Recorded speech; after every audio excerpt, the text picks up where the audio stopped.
अपना अधिकार मांगते, नहीं किसी से भीख मांगते, लड़ेंगे जीतेंगे, लड़ेंगे जीतेंगे, लड़ेंगे। जीतेंगे। स्टूडेंट्स यूनियन है जो बहुत मतलब एक तरह से हम समझते हैं कि जो कांग्रेस की जान है, जहां से राजनीति की शुरुआत होती है बच्चों की, उसके आप उपाध्यक्ष हैं। आपने एक बहुत बड़ी बात कही है, कुछ चीजें लगती हैं तो हटती भी हैं। आपने कहा है कि हमारा राज आता है तो पहली कलम से, ये बड़ी बात है। हम मिलाकर ये लड़ाई लड़ेंगे और ये जीतेंगे।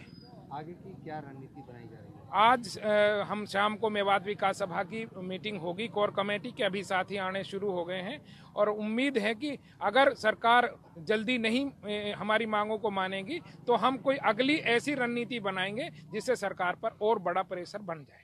हमारा कोई भी धरना मजबूरी में किया जाता है। हमारी मांगे ये हैं कि हमारे इलाके में 30-40 हजार जो ड्राइवर हैं जिनके लाइसेंस पहले बन गए थे, उनको सरकार ने रिन्यू नहीं किया है, जिसकी वजह से वो बेरोजगार हो गए हैं। आप देख रहे हो काफी सारे लोग इस संगठन में आए हैं, इस धरने को साथ दे रहे हैं। तो हम भी खुद दिल्ली विश्वविद्यालय से चल के आए हैं और इस धरने प्रदर्शन के हम भी साथ हैं। सर, आप मेवात विकास सभा के इस धरने में शामिल हुए हैं जो अनिश्चितकालीन धरना चल रहा है नौकरियों में धांधलियों को लेकर और लाइसेंस नवीनीकरण को लेकर, कैसे आपने इसको समर्थन दिया है, किस तरीके से आप इसको देखते हैं?